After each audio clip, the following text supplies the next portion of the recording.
Hello সবাইকে, দেখতেই পাচ্ছ কত সুন্দর একটা জায়গা। তোমরা কি ভাবছো কোথায় যাচ্ছি? এই যে চলে আসছি টোটো করে। তার আগে চলো রেডি হয়ে তোমাদের সাথে একটু দেখা করে নিই। এই যে দেখতেই পাচ্ছ আমি রেডি হয়ে গেছি, মাও এখানে রেডি হয়ে গেছে। আর এবার রেডি হয়ে হোটেলে তালা দিয়ে আমরা সবাই বেরিয়ে যাচ্ছি। ফার্স্ট হচ্ছে আমার হাজব্যান্ড, তারপর আমি আর মা আর আমার ছেলে, চারজনে রেডি হয়ে বাইরে। আমার হাজব্যান্ড টোটো খুঁজতে গিয়েছিল, তারপর টোটো করেছি, সবাই মিলে উঠে পড়লাম। সমুদ্রের ধার দিয়ে কত সুন্দর লাগছে ভিউটা, তাই না? তারপরে এই যে মন্দিরের সামনে চলে এসেছি, দেখতেই পাচ্ছ বিপত্তারিণী মন্দির বলে লেখা আছে। এটা হলো পুরীর খুবই আমাদের হোটেলের কাছেই রয়েছে, একদম সমুদ্রের বিচের পাড়ে বিপত্তারিণী মন্দিরেই প্রথম আমরা পুরীতে এসে বিপত্তারিণী ঠাকুরের দর্শন করব, যাতে আমাদের সমস্ত বিপদও কেটে যায়। তারপরে এই যে মন্দিরে এসে দেখতেই পাচ্ছ ঠাকুরটা কত সুন্দর। এই যে হলো বিপত্তারিণী মা।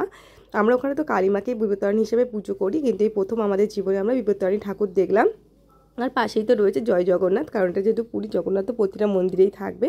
এই যে ঠাকুরটা তোমাদের সাথে শেয়ার করলাম, তোমরা যে দেখো নি বিপত্তারিণী ঠাকুর, তোমরা অবশ্যই আমার ভিডিওর মাধ্যমে দেখে নিও। তারপরে এই যে হোটেলের মন্দিরের ভিতরটা তো ভিউটা তোমাদের সাথে শেয়ার করছি, একদম সমুদ্রের বিচের পাড়েই মন্দিরটা। আমাদের হোটেলের থেকে বাঙালি বাজার থেকে হয়তো 20 মিনিটের মতো লেগেছে।